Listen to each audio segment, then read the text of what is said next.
എല്ലാവർക്കും റംദാൻ കരീം. നമ്മളുടെ ഇന്നലത്തെ നോമ്പുതുറ വിശേഷമാണ് ഇന്ന് ഞാൻ നിങ്ങളുമായി ഷെയർ ചെയ്യുന്നത്. അതിൽ ഞാൻ 1-2 റെസിപ്പിയും ഇൻക്ലൂഡ് ചെയ്തിട്ടുണ്ട്.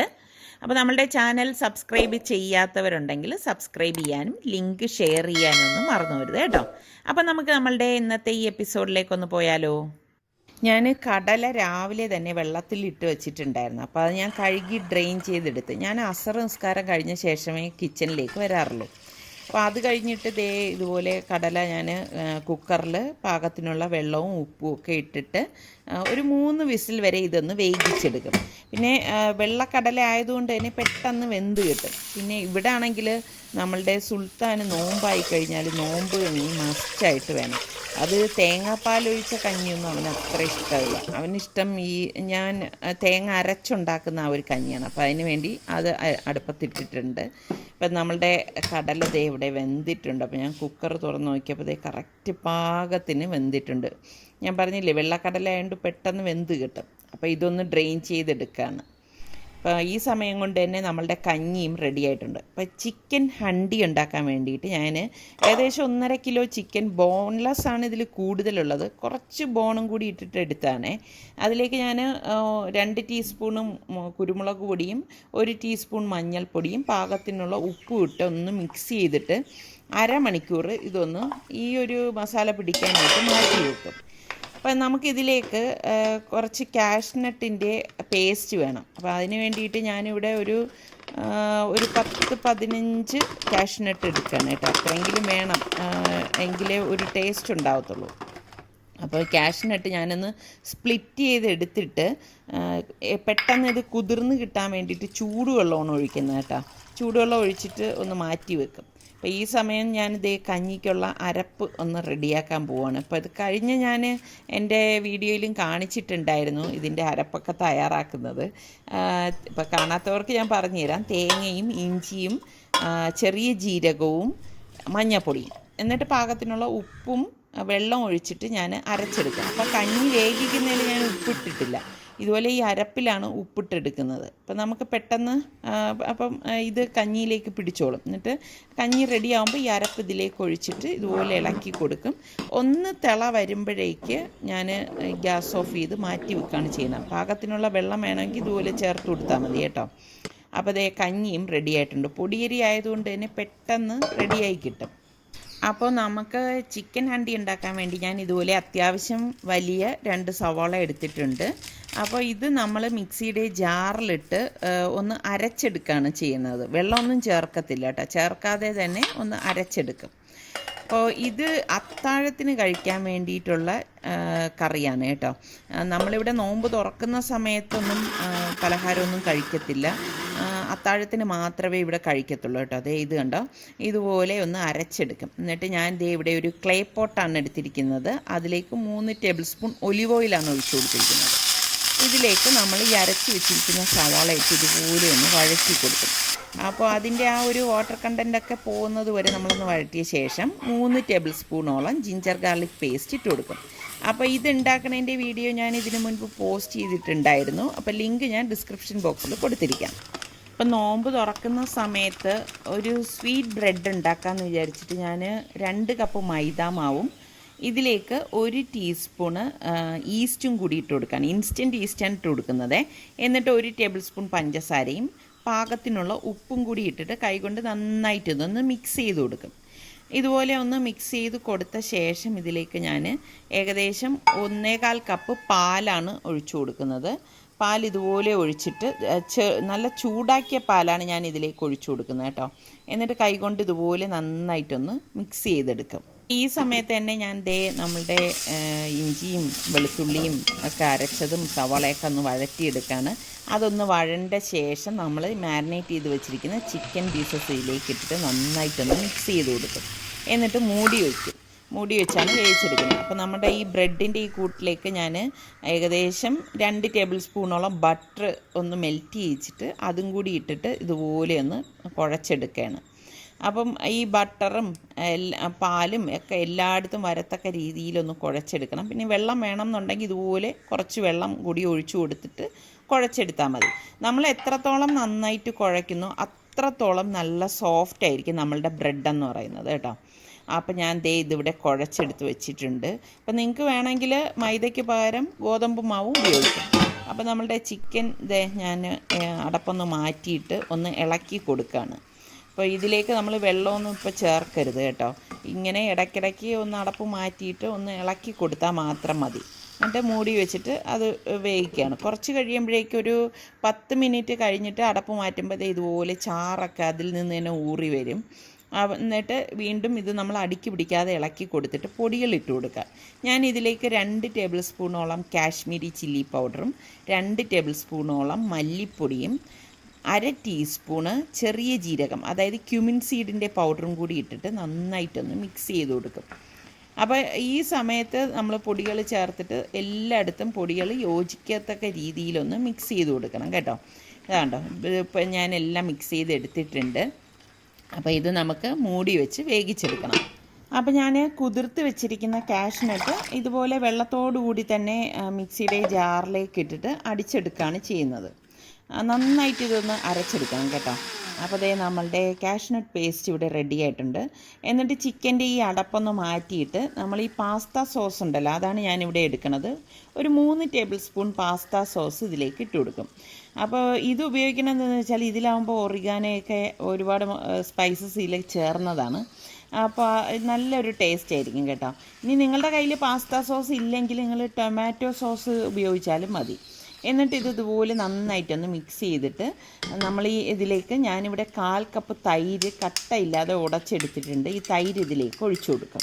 അപ്പോൾ ഇത് ചിക്കൻ ഹണ്ടി ആയതുകൊണ്ടാണ് നമ്മൾ ഇതൊക്കെ ഇതിലേക്ക് ചേർക്കണത് കേട്ടോ. അത് കഴിഞ്ഞിട്ട് നമ്മൾ ഈ അരച്ച് വെച്ചിരിക്കുന്ന കാഷ്നട്ട് പേസ്റ്റും കൂടി ഒഴിച്ചിട്ട് എല്ലാം കൂട്ടിയിട്ട് നന്നായിട്ടൊന്ന് മിക്സ് ചെയ്ത് കൊടുക്കും. അപ്പോൾ എല്ലായിടത്തും എല്ലാം യോജിക്കത്തക്ക രീതിയിൽ മിക്സ് ചെയ്തെടുക്കണം. ഇപ്പോൾ കണ്ട കളർ ഇങ്ങനെ ചേഞ്ചായി വരുന്നത് നമ്മളിതിലേക്ക് സോസൊക്കെ ഉപയോഗിച്ചത് കൊണ്ടാണ് ആ ഒരു നല്ല ഒരു ഓറഞ്ച് കളർ വന്നിരിക്കുന്നത്. എന്നിട്ട് ഇതുപോലെ ഒന്ന് ഇളക്കി എല്ലാം യോജിച്ച ശേഷം ഞാൻ അടച്ചു വെച്ചിട്ട് വേവിച്ചെടുക്കും. ഒരു 20 മിനിറ്റ് കഴിയുമ്പോഴേക്ക് അടപ്പൊന്ന് മാറ്റിയിട്ട് ഇതുപോലെ ഇളക്കി കൊടുത്ത ശേഷം ഞാനിതിലേക്ക് 1 ടീസ്പൂണോളം ഗരം മസാല പൊടി ഇട്ട് കൊടുക്കുകയാണ്. അപ്പോൾ നമ്മൾ ഇതിൻ്റെ ഇടയിൽ ഇതിൻ്റെ അടപ്പൊന്ന് മാറ്റി ഇളക്കി കൊടുക്കാൻ ശ്രദ്ധിക്കണേ, അല്ലെങ്കിൽ എന്തെന്ന് വെച്ചാൽ അടുക്കി പിടിക്കും. നമ്മളിതിലേക്ക് അഡീഷണലായിട്ട് വെള്ളമൊന്നും ചേർത്തിട്ടില്ലല്ലോ. അപ്പോൾ സാലഡിന് വേണ്ടി ഞാനിവിടെ കുറച്ച് വെജിറ്റബിളും ഫ്രൂട്ട്സും എടുത്തിട്ടുണ്ട്. കൂട്ടത്തിൽ 2 പച്ചമുളകും എടുത്തിട്ടുണ്ട് കേട്ടോ. അപ്പോൾ നമ്മളുടെ ചിക്കൻ്റെ അടപ്പ് ഞാൻ മാറ്റിയിട്ട് കണ്ടോ കറക്റ്റ് പരുവത്തിന് ഇത് വെന്ത് വന്നിട്ടുണ്ട്. ഇത് നിങ്ങൾക്ക് കാണുമ്പോൾ തന്നെ മനസ്സിലാവും. അതിലേക്ക് ഞാൻ ഏകദേശം 1 ടേബിൾ സ്പൂണോളം കസൂരി മേത്തി ഇതുപോലെ ഒന്ന് പൊടിച്ചിട്ട് കൊടുക്കും. കസൂരി മേത്തി എന്ന് പറയുമ്പോൾ ഉലുവയില ഉണക്കിയതാണ്. പിന്നെ കുറച്ച് മല്ലിയിലയും കൂടി ഇട്ട് ഇതുപോലെ വിതറിയെടുക്കും. ഇത്രയേ ഉള്ളൂ കേട്ടോ. നമ്മുടെ ചിക്കൻ ഹണ്ടി ഇവിടെ റെഡി ആയിട്ടുണ്ട്. നല്ല ടേസ്റ്റാണ് കേട്ടോ ഇത് ചപ്പാത്തിയുടെ കൂടെയും അപ്പത്തിൻ്റെ കൂടെയും ഏതിൻ്റെ കൂടെ വേണമെങ്കിലും നമുക്ക് കഴിക്കാൻ പറ്റിയ നല്ല അടിപൊളി കറിയാണ്. അപ്പോൾ നിങ്ങൾ ട്രൈ ചെയ്യാത്തൊരു ട്രൈ ചെയ്ത് നോക്കണേ. സാലഡിന് വേണ്ടി ഇതുപോലെ നല്ല പഴുത്ത മാങ്ങ എടുത്തിട്ടുണ്ട്. അപ്പോൾ ഈ മാങ്ങ ഇതുപോലെ ചെറിയ പീസായിട്ട് കട്ട് ചെയ്തെടുക്കും. അപ്പോൾ നമ്മൾ ഈ നോമ്പ് തുറക്കുന്ന സമയത്തൊക്കെ ഈ പൊരിപ്പ് ഒക്കെ കഴിക്കുന്നതിനേക്കാളും എന്തുകൊണ്ടും നമ്മുടെ ആരോഗ്യത്തിന് നല്ലത് ഇതുപോലെയുള്ള സാലഡ് ഐറ്റംസൊക്കെ ഉണ്ടാക്കി കഴിക്കുന്നതാണ് കേട്ടോ.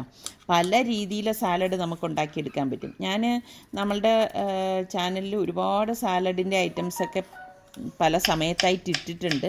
അപ്പോൾ നിങ്ങൾക്ക് സെർച്ച് ചെയ്താൽ ഇതൊക്കെ കാണാവുന്നതാണ്. ഇപ്പോൾ കുക്കുംബർ ഞാനിതുപോലെ അരിഞ്ഞെടുത്തു. അതുപോലെ ബെൽ പെപ്പർ, ക്യാപ്സിക്കം ഉണ്ടല്ലോ, റെഡാണ് ഞാനിവിടെ എടുത്തിരിക്കുന്നത്.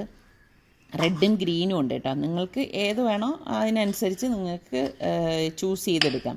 നമ്മളുടെ കയ്യിൽ എന്ത് വെജിറ്റബിൾസും ഫ്രൂട്ട്സും ഉണ്ടോ അത് വെച്ചിട്ട് നമുക്ക് സാലഡ് തയ്യാറാക്കാം.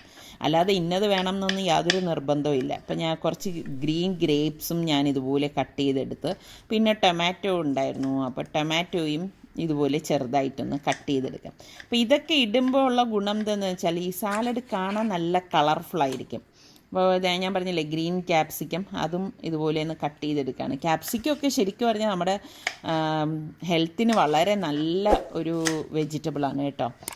അതിൻ്റെ ഒപ്പം തന്നെ ഞാനിവിടെ ഒരു ഗ്രീൻ ആപ്പിളും കൂടി എടുക്കുന്നുണ്ട്. ഈ ഗ്രീൻ ആപ്പിളിൻ്റെ ഒരു ഗുണം എന്തെന്ന് വെച്ചാൽ ചെറിയൊരു പുളിപ്പുണ്ടായിരിക്കും. അപ്പോൾ സാലഡിനൊക്കെ പറ്റിയതാണ് ഈ ഒരു ഗ്രീൻ ആപ്പിൾ എന്ന് പറഞ്ഞാൽ. പിന്നെ പോമഗ്രാനേറ്റ് ഇത് ഫുള്ളായിട്ടൊന്നും ഇടത്തില്ല കേട്ടോ, കുറച്ചേ ഇടത്തുള്ളൂ. ബാക്കി ഞാൻ മാറ്റി വെക്കത്തേ ഉള്ളൂ.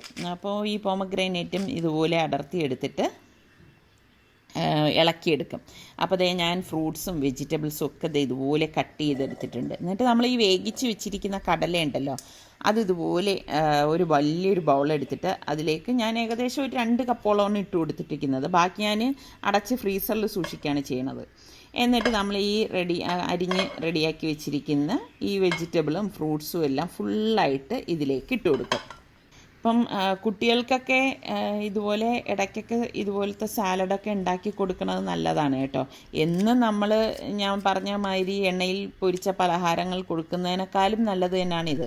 ഇപ്പം ഞാൻ കുറച്ച് മല്ലിയിലയും ഇതുപോലെ പച്ചമുളക്, ഇത് ഓപ്ഷണലാണേ, എരിവ് വേണ്ടെന്നുണ്ടെങ്കിൽ നമുക്കിത് ഒഴിവാക്കാം. അപ്പം കുറച്ച് എരിവൊക്കെ ഉള്ളതല്ലേ ഇങ്ങനെ ഒരു സാലഡ് കഴിക്കുമ്പോൾ ടേസ്റ്റ്, അതാണ് ഞാൻ പച്ചമുളക് ഇട്ട് കൊടുത്തത്. എന്നിട്ട് പാകത്തിനുള്ള ഉപ്പിട്ടിട്ട് ഒരു നാരങ്ങ ഫുള്ളായിട്ട് ഞാൻ ഇതിലേക്ക് പിഴിഞ്ഞൊഴിക്കും. കാരണം നമ്മൾ ഈ സാലഡ് കഴിക്കുമ്പോൾ ചെറിയൊരു പുളിപ്പ്, എന്നാൽ മധുരം, അങ്ങനെയൊക്കെ ഉള്ളപ്പം ഒരു പ്രത്യേക ടേസ്റ്റാണ് കേട്ടോ. എന്നിട്ട് ഞാൻ ഇതിലേക്ക് 1 ടീസ്പൂണ് ചാറ്റ് മസാലയും കൂടി ഇട്ട് കൊടുക്കും. ഇത് ഓപ്ഷണലാണ്, കാരണം ചിലർക്ക് ഈ ഒരു ചാറ്റ് മസാലയുടെ ടേസ്റ്റ് ഇഷ്ടമാവണമെന്നൊന്നുമില്ല. അപ്പോൾ ഞാൻ 1 ടീസ്പൂണേ ഇടാവേ, കൂടരുത് കേട്ടോ. എന്നിട്ട് ഇത് നന്നായിട്ട് ഇളക്കി മിക്സ് ചെയ്ത് കൊടുക്കും. ശരിക്കും പറഞ്ഞാൽ ഈ ഒരു സാലഡ് മാത്രം മതി നമ്മൾക്ക് നോമ്പ് തുറക്കുന്ന സമയത്ത് കഴിക്കാൻ കേട്ടോ. അപ്പോൾ ബ്രെഡിൻ്റെ ഫില്ലിങ്ങിന് വേണ്ടിയിട്ട് ഞാനിവിടെ ഒരു നല്ല പഴുത്ത ഏത്തപ്പഴം ഇരിപ്പുണ്ടായിരുന്നു. അപ്പം ഈ ഏത്തപ്പഴം നല്ല പഴുത്തു പോയതുകൊണ്ടും നോമ്പായതുകൊണ്ടും ആരും എടുത്ത് കഴിക്കത്തില്ല. അതുകൊണ്ടാണ് ഞാൻ ഇന്നൊരു ബ്രെഡ് ഫില്ലിങ് തയ്യാറാക്കുന്നത്. അപ്പോൾ ഈ ഏത്തപ്പഴം ഇതുപോലെ അരിഞ്ഞ ശേഷം ഒരു പാനിലേക്ക് 1.5 ടേബിൾ സ്പൂൺ നെയ്യ് ഒന്ന് ചൂടാക്കിയിട്ട് കുറച്ച് കാഷ്നട്ട് ഇതുപോലെ ഒന്ന് റോസ്റ്റ് ചെയ്ത് കൊടുക്കും. കാഷ്നട്ട് റോസ്റ്റായി വരുമ്പോഴേക്ക് ഇതുപോലെ ഒരു പിടി കിസ്മിസും കൂടി ഇട്ടിട്ട് നമ്മൾ ഈ അരിഞ്ഞ് വെച്ചിരിക്കുന്ന ഈ പഴുത്ത ഏത്തപ്പഴം ഉണ്ടല്ലോ, അത് ഇതിലേക്ക് ഇട്ടിട്ട് ഇളക്കിയെടുക്കുക. അപ്പോൾ നോമ്പായതുകൊണ്ട് തന്നെ ഇങ്ങനെയുള്ള സാധനങ്ങൾ അധികം കുട്ടികൾ അങ്ങനെ പഴമായിട്ട് കഴിക്കത്തില്ല. അതാണ് ഇങ്ങനെ ഉണ്ടാക്കിയെടുത്തത്. എന്നിട്ട് ഞാനിവിടെ കേസർ പിസ്തയുടെ പൗഡർ 2 ടേബിൾ സ്പൂൺ ഡയറക്റ്റായിട്ട് ഇതിലേക്ക് തന്നെ ഇട്ട് കൊടുക്കുകയാണ്. അപ്പോൾ നോർമൽ കസ്റ്റർഡ് പൗഡർ ഉണ്ടെങ്കിൽ അത് ഇട്ട് കൊടുത്താലും മതി. എന്നിട്ട് കുറച്ച് പാല് ഇതിലേക്ക് ഒഴിച്ചിട്ട് ഇതുപോലെ ഒന്ന് ഇളക്കിയെടുക്കും. അപ്പോൾ കുറച്ച് ഫില്ലിങ് മതി കേട്ടോ നമുക്ക്. ഞാൻ ഒരു ഏത്തപ്പഴത്തിലാണ് ഈ ഒരു ഫില്ലിങ് തയ്യാറാക്കുന്നത്. എന്നിട്ട് ഇതുപോലെ ഒന്ന് കട്ടിയായിട്ട് വരുന്ന ആ സമയത്ത് ഞാൻ ഏകദേശം 1 ടേബിൾ സ്പൂൺ കണ്ടൻസ്ഡ് മിൽക്ക് ഒഴിച്ചു കൊടുക്കും. കണ്ടൻസ്ഡ് മിൽക്ക് ആയതുകൊണ്ട് തന്നെ ഇത് നല്ല മധുരമാണ്. അപ്പോൾ ഇത്രേൻ്റെ ആവശ്യമേ ഉള്ളൂ. ഓൾറെഡി ഏത്തപ്പഴത്തിൽ മധുരമുണ്ട്. ഇതിന് ശേഷം കുറച്ചുകൂടി രുചി കൂട്ടാൻ വേണ്ടിയിട്ട് ഞാനിവിടെ ഒരു പിടി കോൺഫ്ലെക്സ് എടുത്തിട്ടുണ്ട്. അത് ഇതുപോലെ ഒന്ന് പൊടിച്ചിട്ട് കൊടുക്കും. അപ്പം എപ്പോഴും കഴിക്കുന്നതിൽ നിന്നും എന്തെങ്കിലുമൊക്കെ ഒരു ടേസ്റ്റിന് വ്യത്യാസം വരണ്ടേ, അതിന് വേണ്ടിയിട്ടാണ് ഇങ്ങനെയൊക്കെ ചെയ്യുന്നത് കേട്ടോ. അപ്പോൾ കോൺഫ്ലെക്സും കൂടി ഇട്ടിട്ട് ഇതുപോലെ ഒന്ന് ഇളക്കിയെടുക്കും. ഇത്രയേ ഉള്ളൂ. എന്നിട്ട് ഇത് തണുക്കാനായിട്ട് ഒരു പ്ലേറ്റിലേക്ക് മാറ്റിയിട്ട് ഒന്ന് നിരത്തി വെച്ച് കൊടുക്കും. അപ്പോൾ ഇത് തണുത്ത ശേഷം നമ്മൾ ഫില്ല് ചെയ്യത്തുള്ളൂ കേട്ടോ. അപ്പോൾ അതേ നമ്മളുടെ മാവ് ഇവിടെ പൊങ്ങി വന്നിട്ടുണ്ട്. അപ്പോൾ അത് ഒന്നും കൂടി ഒന്ന് കുഴച്ചെടുക്കണം, എങ്കിലേ നല്ല ഞാൻ പറഞ്ഞ മാതിരി ഒരു സോഫ്റ്റ് ആവത്തുള്ളൂ. എന്നിട്ട് ഞാൻ ഇതുപോലെ കുറച്ച് മൈദാമാവ് ഒന്ന് സ്പ്രിങ്കിൾ ചെയ്തിട്ട് ചെറിയ ചെറിയ ഉരുളയാക്കി എടുത്തിട്ട് ഇതൊന്ന് പരത്തിയെടുക്കും. നമുക്കിഷ്ടമുള്ള രീതിയിൽ ഇതിൻ്റെ ഫില്ലിങ് തയ്യാറാക്കിയെടുക്കാം കേട്ടോ. നല്ല സോഫ്റ്റ് ബ്രെഡായിരിക്കും ഇത്. അപ്പോൾ ഇതുപോലെ ഞാനൊന്ന് പരത്തിയ ശേഷം ഈ ഫില്ലിങ് ഇതിൻ്റെ ഇതുപോലെ ഒരു സൈഡിലേക്ക് ഫുള്ളായിട്ട് വെച്ച് കൊടുക്കും. ഇതുപോലെ തന്നെ വെച്ച് കൊടുത്ത ശേഷം ഇത് കവർ ചെയ്തെടുക്കുകയാണ് ചെയ്യണത്. അപ്പോൾ ഞാൻ എപ്പോഴും പറഞ്ഞ മാതിരി ഞാൻ നോമ്പ് തുറക്കുന്ന അതായത് തുറക്കുന്നതിന് തൊട്ട് മുൻപായിരിക്കും ഇതെല്ലാം ഉണ്ടാക്കിയെടുക്കണത്. നോമ്പ് തുറന്നു കഴിഞ്ഞാൽ പിന്നെ കിച്ചണിലേക്ക് അങ്ങനെ വരത്തില്ല കേട്ടോ. നിസ്സാരയ്ക്ക് വഴക്ക് പറയും, എപ്പോഴും കിച്ചണിൽ അങ്ങനെ നിന്ന് കഴിഞ്ഞാൽ നിസ്കാരവും ഓതലും ഒക്കെ ആയിട്ടേ നിൽക്കാവൂന്ന് ഇവിടെ മസ്റ്റാണ് നിസ്സാരയ്ക്കാക്ക്. അതുകൊണ്ട് ഞാൻ കിച്ചണിലേക്ക് അങ്ങനെ പിന്നെ കയറാറില്ല. അപ്പോൾ ദേ ഇത് കണ്ടോ, ഇതിൻ്റെ സൈഡൊക്കെ നമ്മൾ ഇതുപോലെ ഒന്ന് ഞാൻ കട്ട് ചെയ്ത് വിട്ട് കൊടുക്കും. അത് വെറുതെ ഒന്ന് മടക്കി എടുത്താലും മതി കേട്ടോ. ഞാൻ എളുപ്പത്തിന് വേണ്ടിയിട്ട് ഈ കട്ടർ ഉപയോഗിച്ച് ഒന്ന് കട്ട് ചെയ്ത് എടുക്കുന്നതേ ഉള്ളൂ. അപ്പോൾ ഇരിക്കുന്ന മാവെല്ലാം നമുക്ക് ഇതുപോലെ തന്നെ പരത്തി ഫില്ലിങ് വെച്ച് റെഡിയാക്കി എടുക്കാം. ഫ്രൈ ചെയ്യാൻ വേണ്ടിയിട്ട് ഞാനിവിടെ ഒരു ഇരുമ്പ് ചട്ടിയിലേക്ക് കുറച്ച് എണ്ണ ഒഴിച്ചിട്ടുണ്ട്. അപ്പോൾ ഈ എണ്ണ നന്നായിട്ട് ചൂടായ ശേഷം ഫ്ലെയിം നല്ലതുപോലെ ഒന്ന് കുറച്ച് കൊടുക്കണം കേട്ടോ. കുറച്ച് കൊടുത്തിട്ട് നമ്മൾ ഈ ഓരോ ഫില്ലിങ് വെച്ച ബ്രെഡിൻ്റെ ഈ ഒരു പീസ് നമ്മൾ എണ്ണയിലേക്ക് ഇട്ടിട്ട് തിരിച്ചും മറച്ചും ഇട്ട് നമ്മൾ ഫ്രൈ ചെയ്തെടുക്കുകയാണ് ചെയ്യണത്. ഇത് പെട്ടെന്ന് തന്നെ റെഡിയായി കിട്ടും കേട്ടോ. അപ്പോൾ നമ്മൾ അതായത് നല്ല ചൂട് ഓയിലിലേക്ക് ഇട്ടിട്ട് പിന്നെ ഫുള്ള് ചൂടിൽ വെച്ചിട്ട് ഇത് റെഡിയാക്കി എടുക്കരുത്. ഇതിൻ്റെ ഉള്ളു വേകണമല്ലോ, അതാണ് നമ്മൾ പിന്നെ ഫ്ലെയിം കുറച്ച് കൊടുക്കുന്നത്. പെട്ടെന്ന് തന്നെ ഇതേ കണ്ടോ, നല്ല ഒരു ഗോൾഡൻ കളറിൽ റെഡിയായി വന്നിട്ടുണ്ട്. ഒട്ടും എണ്ണ കുടിക്കുകയോ ഒന്നും ചെയ്യത്തില്ല. അതാ നിങ്ങൾക്ക് കാണുമ്പോൾ തന്നെ മനസ്സിലാവും.